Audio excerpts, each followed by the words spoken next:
অবশেষে অক্ষয় তৃতীয়ার দিন মেয়ের মুখ সামনে নিয়ে আসলেন কাঞ্চন শ্রীময়ী। কার মতো দেখতে হয়েছে কন্যা কৃষভি? বন্ধুরা, ভিডিওটি না টেনে শেষ পর্যন্ত দেখতে থাকুন।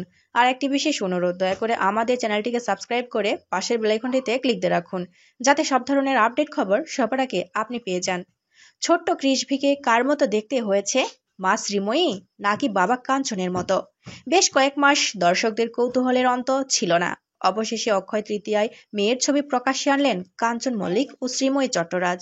আজ বুধবার ছিল কৃষভির মুখে ভাতের অনুষ্ঠান। এই বিশেষ দিনে একরত্তির মুখ দেখালেন এই তারকা দম্পতি।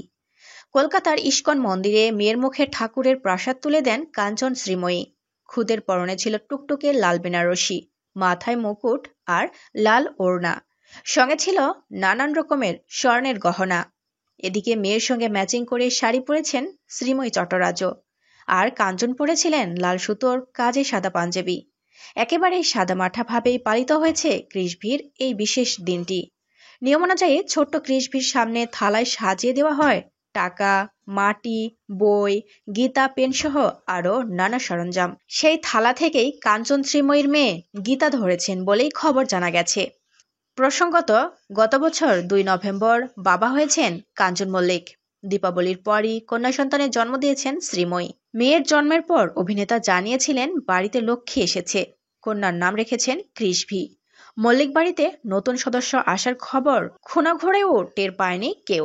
তবে কালীপুজোর ছবি প্রকাশ্যে আসতেই সন্তান আসার গুঞ্জন শোনা গিয়েছিল। এতদিন তারা মেয়েকে আড়ালেই রেখেছিল সোশ্যাল মিডিয়া থেকে। অবশেষে আজ প্রকাশ্যে নিয়ে আসলেন তাদের একমাত্র কন্যা সন্তান কৃষভিকে। তো ভিউয়ার্স, কাঞ্চন শ্রীময়ীর কন্যা কৃষভিকে কার মতো দেখতে হয়েছে, কাঞ্চন মল্লিক নাকি শ্রীময়ী? এই সম্পর্কে আপনাদের মন্তব্য কি? অবশ্যই কমেন্ট করে আপনাদের মূল্যবান মন্তব্য আমাদের জানিয়ে দিন। আর পরবর্তী আপডেট নিউজ সবার আগে পেতে হলে আমাদের চ্যানেলটি সাবস্ক্রাইব করে পাশের বেল আইকনটি অন রাখুন। এতক্ষণ সাথে থাকার জন্য ধন্যবাদ।